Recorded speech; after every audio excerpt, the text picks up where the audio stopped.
ಅತಿ ಪರಿಶುದ್ಧವಾದ ನಾಮಕ್ಕೆ ಸ್ತೋತ್ರವಾಗಲಿ. ಕ್ರಿಸ್ತನ ಕೃಪೆ ಇನ್ನೊಂದು ಮುಂಜಾನೆಯಲ್ಲಿ ಈ ಉದಯ ಕಾಲದಲ್ಲಿ ನಾನು ನಿಮ್ಮೆಲ್ಲರನ್ನ ದೇವರ ವಾಕ್ಯಗಳಿಂದ ಭೇಟಿ ಮಾಡುವುದರಲ್ಲಿ ಸಂತೋಷ ಉಳ್ಳವನಾಗಿದ್ದೇನೆ.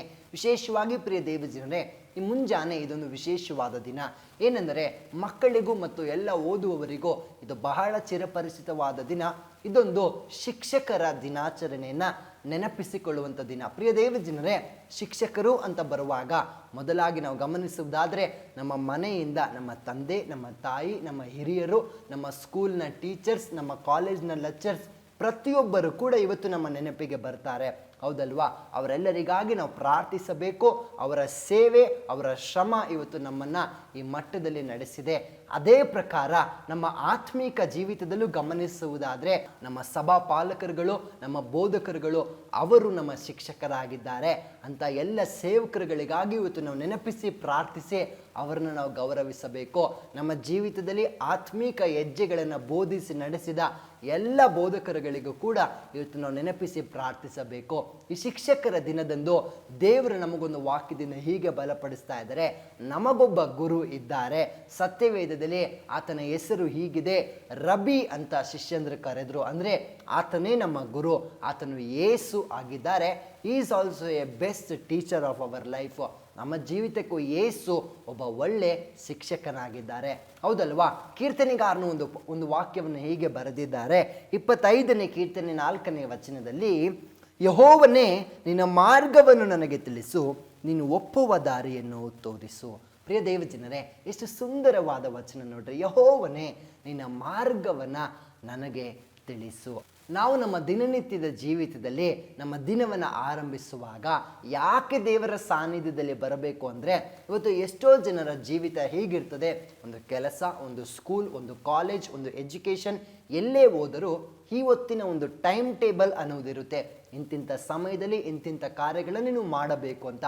ಅದೇ ಪ್ರಕಾರ ಪ್ರಾರ್ಥನೆಯಲ್ಲಿ ದಿನವನ್ನು ಆರಂಭಿಸುವಾಗ ನಮಗೂ ಕೂಡ ದೇವರ ಬಳಿಲಿ, ದೇವರೇ ಇವತ್ತಿನ ಮಾರ್ಗ ಏನಿದೆ, ಇವತ್ತಿನ ಕಾರ್ಯ ಏನಿದೆ, ನೀನು ಒಪ್ಪುವ ಕಾರ್ಯಗಳು ಏನಿದೆ ನನಗೆ ಬೋಧಿಸು, ತಿಳಿಸು ಅಂತ ನಾವು ಪ್ರಾರ್ಥಿಸುವುದು ಬಹಳ ಅವಶ್ಯ.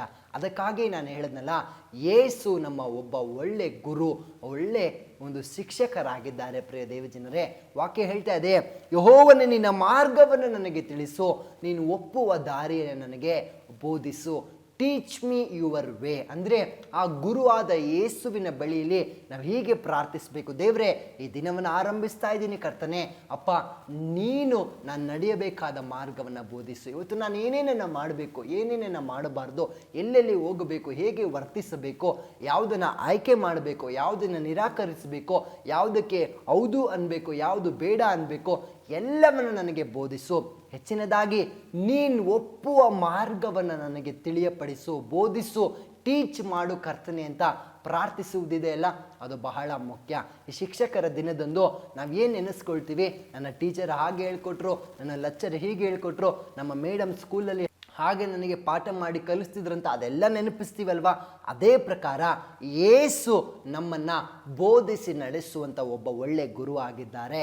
ಆತನ ಬಳಿಯಲ್ಲಿ ಪ್ರತಿನಿತ್ಯವೂ ಮುಂಜಾನೆಯಲ್ಲಿ ಬಂದು ನಾವು ಪ್ರಾರ್ಥಿಸಬೇಕಾದ ಒಂದೇ ವಿಚಾರ, ದೇವರೇ ಈ ದಿನ ನಾನು ಹೇಗೆ ನಡೆದುಕೊಳ್ಳಬೇಕು ನನಗೆ ಬೋಧಿಸು, ನೀನು ಒಪ್ಪುವ ಮಾರ್ಗವನ್ನು ನನಗೆ ಬೋಧಿಸು ಅಂತ ಕೇಳಬೇಕು.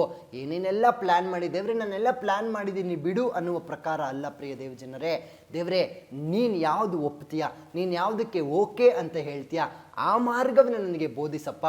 ನೀನು ನನ್ನ ಗುರು, ನೀನು ನನ್ನ ಟೀಚರ್, ನೀನು ಒಪ್ಪುವ ಮಾರ್ಗ ಯಾವುದಿದೆಯೋ ಅದೇ ನನಗೆ ಕಲಿಸಿಕೊಡು ಅಂತ ಪ್ರಾರ್ಥಿಸುವುದಿದೆಯಲ್ಲ, ಅದೊಂದೊಳ್ಳೆ ಪ್ರಾರ್ಥನೆ. ಶಿಕ್ಷಕರ ದಿನಾಚರಣೆ ಎಂದು ಯೇಸು ನಮ್ಮ ಒಳ್ಳೆ ಶಿಕ್ಷಕ, ಒಬ್ಬ ಒಳ್ಳೆ ಗುರು, ಒಬ್ಬ ಒಳ್ಳೆ ಟೀಚರ್ ಆಗಿರುವಾಗ ನಾವು ಆತನ ಬಳಿಯಲ್ಲಿ ಈ ನಮ್ಮ ಆತ್ಮಿಕ ಜೀವಿತಕ್ಕಾಗಿ ಹೀಗೆ ಪ್ರಾರ್ಥಿಸೋಣ. ದೇವರೇ ಅಪ್ಪ, ನಾನು ನಡೆಯಬೇಕಾದ ಮಾರ್ಗವನ್ನು ದಿನಾಗಲೂ ನನಗೆ ಬೋಧಿಸು, ತಿಳಿಯಪಡಿಸು, ನಾನು ನೀನು ಒಪ್ಪುವ ದಾರಿಯಲ್ಲಿ ನಡೆಯುವಂತೆ ಸಹಾಯ ಮಾಡು ಅಂತ ಪ್ರಾರ್ಥಿಸೋಣವೇ.